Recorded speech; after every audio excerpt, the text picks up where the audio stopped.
Apa urgensi ijazah sanad di dalam ilmu-ilmu agama, terutama ilmu hadis? Sebab ana banyak temukan ijazah sanad online, tapi orang yang diberikan sanad kepahamannya sangatlah sedikit. Manakah utama sanad?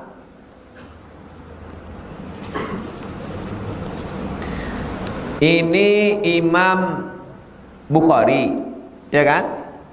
Imam Bukhari ini meninggalnya tahun 256.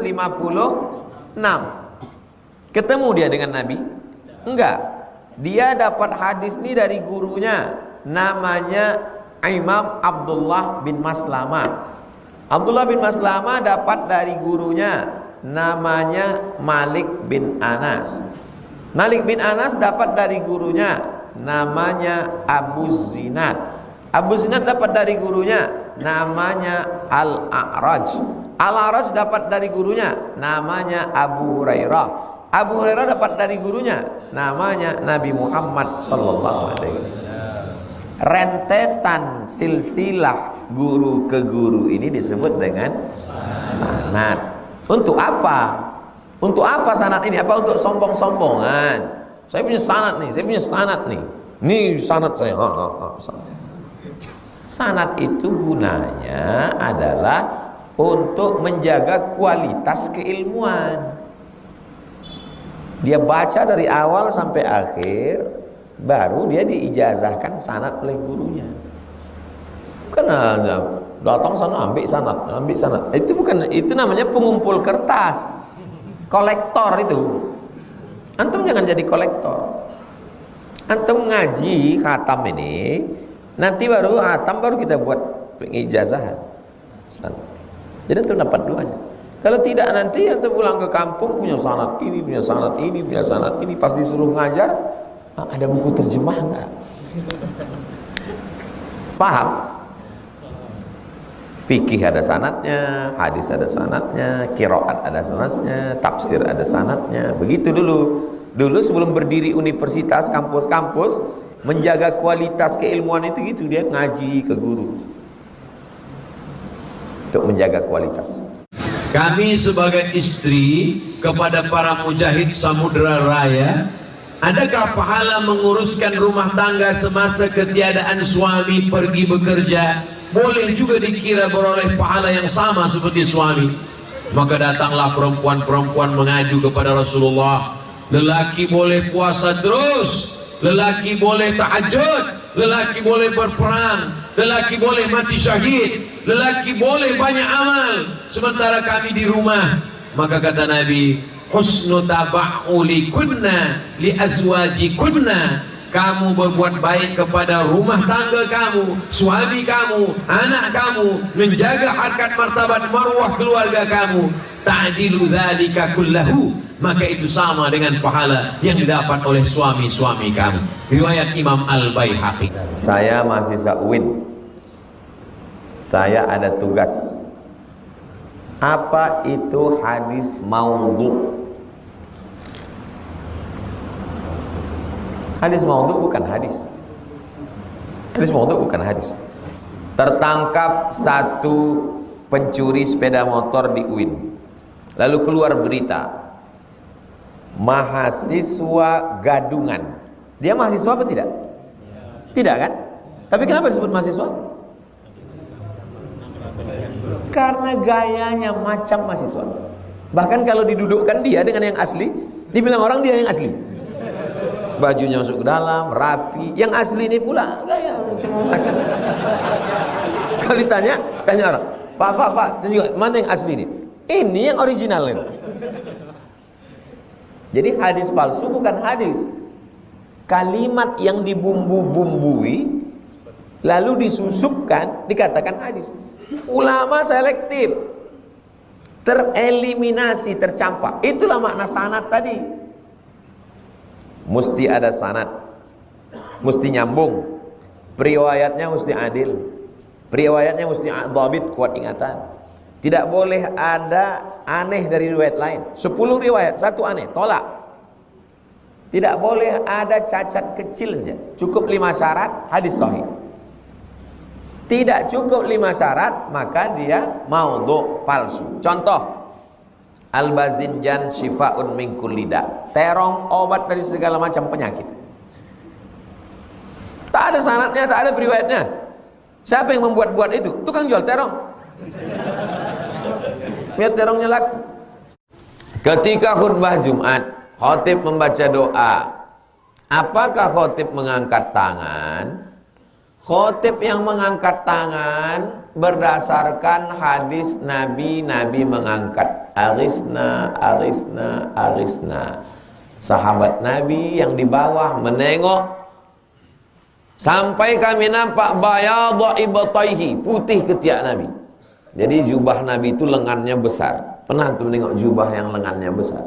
Waktu diangkat ke atas, 4 telinga. Nabi itu saking putihnya, ketiaknya pun putih. Orang sekarang muka putih, leher hitam. Rupanya salah skincare. Nabi itu ketiaknya putih, saking putihnya Nabi itu. Orang yang tidak mau mengangkat tangan waktu khutbah, kata dia hadis itu hanya khusus untuk istisqa. Di luar istisqa tidak. Jelas? Yang tak mau mengangkat, kata dia hadis itu khusus istisqa. Di luar istisqa tak apa. Yang mengangkat berdalil dengan hadis itu. Apakah jamaah mengaminkan dengan suara keras? Ikhtilaf. Sebagian dengan suara keras, sebagian dengan sir.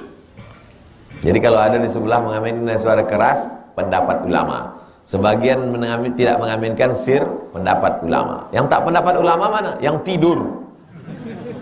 Itu tak ada pendapat dia sendiri. Satu tak ada. Allahumma ansur ikhwanana al-mujahidina fi Palestin. Amin, kata dia. Pendapat ulama. Pendapat ulama.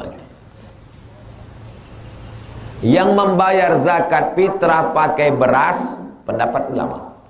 Yang membayar zakat fitrah pakai duit, pendapat ulama. Jangan bid'ahkan yang duit. Karena pakai beras juga bid'ah. Mana pernah Nabi bayar zakat pakai beras? Tidak pernah Nabi makan nasi. Sekalipun Nabi tak pernah pakai nasi. Nasi itu datang dari Asia Tenggara. Setelah muncul kapal laut, pergi orang ke sana membawa beras, barulah makan nasi. Nabi makanannya gandum, kurma, susu kambing yang dijemur dikeringkan, mentega, sama anggur kecil yang dijemur kering, zabib namanya. Kita menyebutnya kismis. Itu makanan pokok orang. Mana ada dia makan nasi? Nabi tak makan nasi, Nabi tak makan gula. Minumannya susu, madu. Nabi tak minum kopi, Nabi tak minum teh. Makanya dia sehat. Mana pernah antum jumpa hadis Nabi meninggal kena diabetes? Ada. Nabi tidak menyampaikan tausiah karena jantung koroner, enggak ada. Sehat makanannya. Hiduplah hidup cara Nabi. Dalam buku 37 masalah populer 37. Waktu itu saya nulis buku ini umur saya 37. Tahun 2024 umur saya udah 47, 10 tahun yang lalu. Disebutkan orang mati diazab selama 7 hari. Dianjurkan bersedekah untuk mayat. Kalau ada orang yang bertanya, apakah setelah 7 hari itu dia tak lagi disiksa? Itu 7 hari itu diuji. 7 hari pertama dia dikubur itu diuji. Kalau dia berdosa, disiksa. Kalau dia tidak, dia diuji. Macam orientasi mahasiswa baru. Jadi mereka dikubur itu ada juga orientasi. Maka selama proses orientasi itu dianjurkan keluarganya bersedekah makanan. Itu siapa yang meriwayatkan? Imam Atha. Imam Atha itu siapa? Tabi'in. Tabi'in itu siapa? Salaf. Jadi bersedekah 7 hari 7 malam, berkirim doa 7 hari 7 malam, itu adalah amalan salaf. Bapak Ibu hadirin hadirat, selama 7 hari 7 malam nih kami di rumah nih bersedekah makanan. Dan kalian jangan khawatir, ini bukan harta warisan almarhum. Ini memang harta saya. Apa kalian tak tahu bahwa saya ini anaknya yang paling kaya? Kalian sampaikan gitu, ya supaya orang tuanya takut makan. Saya tidak mau makan nasi kotak ini. Kenapa Pak? Saya mau bawa pulang aja. Dia tidak marah, memang gitu bunyi cakap dia. Sedekah makanan, sedekah air minum. Mau buat, tak mau, jangan salahkan orang. Bagaimana kita menjawabnya Pak Ustadz? Diuji belum tentu diazab. Maka saat diuji itu dianjurkanlah. Ustadz, saya mau sedekah makanan nanti di rumah, tolong Ustadz datang ke rumah ya. Apa acaranya nih Bu? Anak saya mau ujian sidang skripsi di Jakarta, biar dimudahkan Allah, biar lembut hati penguji itu. Jadi saya sedekah makanan di rumah. Paham? Nyambung? Baru masuk subuh. Saya ingin bertanya tentang pemikiran Imam Al-Ghazali tentang tazkiyatun nafs. Qad afla wa nafsi wa ma sawaha, demi jiwa dan penciptaannya, fa alhamaha fujuraha wa taqwaha, diberikan jalan fujur, jalan jelek, jalan tak baik, wa taqwaha, jalan baik. Qad aflaha man zakkaha, beruntunglah orang yang mensucikannya. Zakka yuzakki, masdarnya tazkiyah. Zakka yuzakki tazkiyah, itulah asal dari tazkiyatun nafs. Karena ulama yang fokus tentang tazkiyatun nafs ini ulama tasawuf, maka disebut dengan kajian tasawuf. Jangan ngaji-ngaji tasawuf. Jadi ngaji apa kita Pak? Tazkiyatun nafs. Itu juga lah isinya, itu bodoh.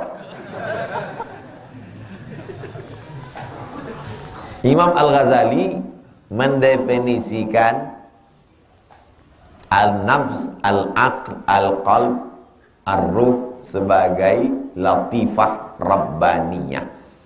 Apa maknanya Pak Ustaz? Latifah dari kata lembut, sesuatu yang lembut, yang halus, yang tak bisa ditengok. Ini bukan latifah, ini nampak. Sesuatu yang lembut. Rabbaniyah dari Allah Subhanahu wa ta'ala. Pancaran yang diberikan Allah Subhanahu wa ta'ala. Tapi dia makhluk. Disebut dia nafs. Kenapa disebut nafs? Karena dialah hakikat diri. Nafs artinya diri. I want to explain about myself to you. Bahasa Arabnya, uridu an a'rifa nafs, diri saya. Diri, hakikat diri, maka disebut dengan nafs. Kenapa dia disebut dengan akal? Akal. Karena dialah alat yang dipakai untuk membedakan mana baik, mana buruk. Kenapa dia disebut dengan qalb? Karena sifatnya berbolak-balik. Qalb, qallaba yuqallibu. Pagi benci, petang sayang. Pagi marah, petang suka. Kenapa dia disebut dengan roh? Karena waktu masuknya ke badan dan keluarnya berembus. Masuknya ditiupkan, keluarnya bertiup.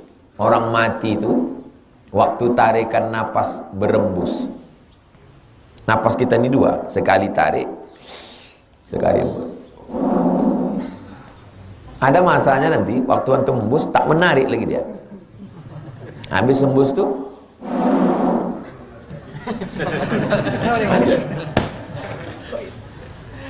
antum sekarang belum bisa menangkap yang saya cakapkan itu. Karena umur masih 20-30. Nanti setelah 40 hampir 50, cobalah kalian main bola. Ada kalanya napas tuh udah berembus tak bisa ditarik lagi. Nah, itulah yang mati pas sedang main bola. Waktu naik kami ke Jabal Nur pas umroh, naik. Saya tanya lah yang sebaya-sebaya, gimana rasanya? Macam sejengkal lomo. Tak sampai ke situ. Pendek napas itu terasa. Maka banyak orang meninggal sedang treadmill, lari, sedang maraton, sedang main bola. Jangan gara-gara ini antum tak olahraga. Jadi kita jogging pagi ini tak usah mati gitu. Disebut dia latifah karena dia sesuatu yang halus. Disebut dia rabbaniyah karena dia pemberian dari Allah Subhanahu wa taala. Dalam teori filsafat disebut dengan emanasi. Emanasi artinya pancaran dari Tuhan masuk ke dalam badan dirian. Tapi jangan nanti mengaku Tuhan. Saya ini adalah pancaran dari Tuhan. Tuhan itu memancar lalu masuk ke badan saya, maka saya pun Tuhan. Nah, itulah akal pokok pangkal orang yang tak bisa membedakan mana khalik, mana makhluk, akhirnya tak sembahyang. Gara-gara mengkaji itu. Si anu itu kenapa tak sembahyang? Karena dia adalah pancaran Tuhan. Kalau pancaran Tuhan berarti Tuhan. Tuhan tak mungkin menyembah Tuhan. Ini sesat ini. Gara-gara inilah maka sebagian orang mengharamkan ngaji filsafat. Menganggap pancaran Tuhan. Serba Tuhan. Alam ini berasal dari Tuhan. Semuanya adalah Tuhan. Kulihat pokok kayu, aku melihat Tuhan. Mabuk Tuhan. Sampai akhirnya mengaku diri Tuhan dan tak mau sembahyang. Datang ke UIN. Mau berjumpa sama Ustadz Somad. Mau berdebat. Ustadz, itu ada orang mau jumpa Ustadz. Dia mengatakan diri dia Tuhan. Tak usah jumpa aku, kapak kepalanya nanti. Cari ustadz-ustadz filsafat yang mau berdebat sama dia, yang tak pakai ayat, tak pakai hadis. Jumpalah sama dosen filsafat Usuluddin, namanya Dr. Iskandar Arnel dari McGill, Kanada. Minta satu ruang. Setelah keluar baru saya tanya Ustadz Iskandar. Kece, Tuhan itu dari Ustadz. Saya tanya ke Ustadz Iskandar, jadi bapak ngaku Tuhan? Iya, saya Tuhan. Kenapa bapak ngaku Tuhan? Karena saya pancaran dari Tuhan. Kalau keluar dari Tuhan berarti Tuhan. Oh, jadi yang keluar dari Tuhan, Tuhan? Iya. Berarti yang keluar dari bapak pun adalah Tuhan? Iya. Bapak berak pagi tadi? Iya, berak bapak Tuhan. Terdiam dia. Bonga. Tak bisa dia membedakan mana khalik, mana makhluk. Iyyaka na'budu, iyyaka nasta'in. Itulah perlunya mengkaji sifat 20. Kita ini hawadis, baharu. Sedangkan Allah itu mukhalafatuhu lil hawadis. Roh itu diciptakan Allah, bukan bagian tubuh Allah yang berbelah. Memang Tuhan amubah. Jika seorang wanita sedang maaf cakap, sedang berhalangan, apa boleh wanita itu memegang Quran masuk ke tempat ibadah? Karena saya bingung, Ustadz dari SD, SMP sampai SMA guru saya berpendapat berbeda-beda. Saya ingin minta pendapat Ustadz di sini supaya saya bisa memiliki keyakinan yang tetap.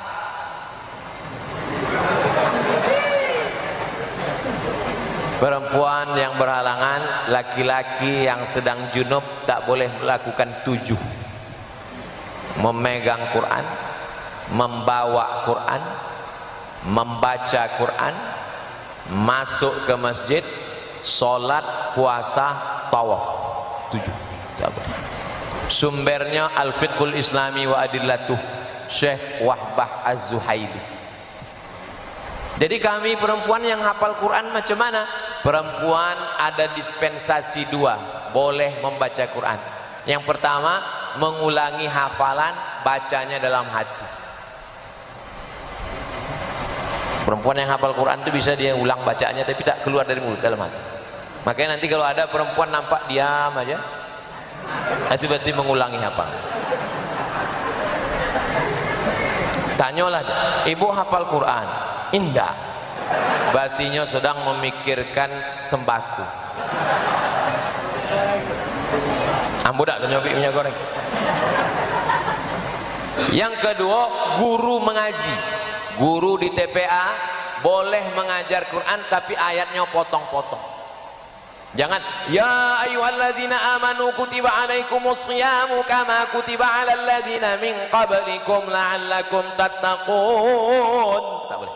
Dia potong-potong. Anak-anak ikut ibu ya, ya. Ya ayyuha, ya ayyuha. Hai orang-orang, hai orang-orang. Allazina yang amanu, beriman, kutiba, diwajibkan, alaikum, bagi kamu, siam, puasa, kama, sebagaimana. Oh, kama itu sebagaimana? Assalamualaikum, kama itu kemana? Nah, boleh. Bagaimana istiqomah dalam sholat berjamaah?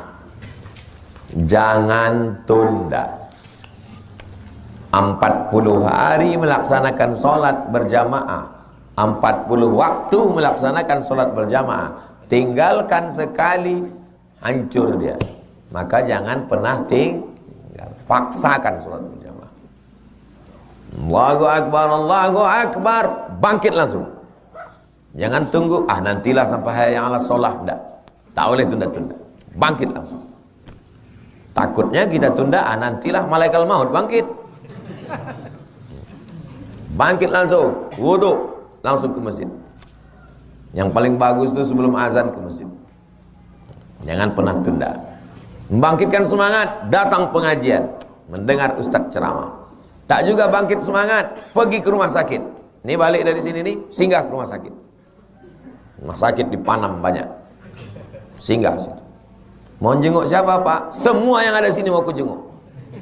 Aku mau ngambil pelajaran. Rupanya kalau udah sakit terbaring tak ada yang bisa dibuat, Pak Security. Kau pun tiap hari sini apa kerja kau? Tak kau tengok orang sakit. Kau cuma menjaga aja. Tengok. Bapak ni kok begini? Tadi habis pengajian sama Ustaz Som. Tak juga bangkit semangat sholat berjamaah. Tengok orang mati. Buka penutup wajahnya, cium, antar ke liang lahat, masuk ke dalam, izin sama keluarganya. Izin ya Pak, saya mau meletakkan jenazah nih. Saya ini nggak masuk lagi ceramah Ustaz, jadi saya mau mengambil pelajaran. Letakkan dia. Itu meletakkan jenazah di dalam liang lahat. Itu berhari-hari, berbulan-bulan masuk ke dalam pikiran. Maka saya kalau pemakaman jenazah, kalau diizinkan masuk, kalau tidak saya tengok di atas, menengok. Hai Abdul Somad, itu tempat kau nanti, itu tempat kau nanti. Rumah kau tinggal, anak kau tinggal, bini kau tinggal, semua tinggal, hilang semua ini semua. Nasihat dengan mata itu lebih masuk ke dalam otak kita. Ceramah udah didengar, rumah sakit sudah didatang, jenazah ditengok sudah juga, tak semangat juga, berarti tak lama lagi mati itu dah.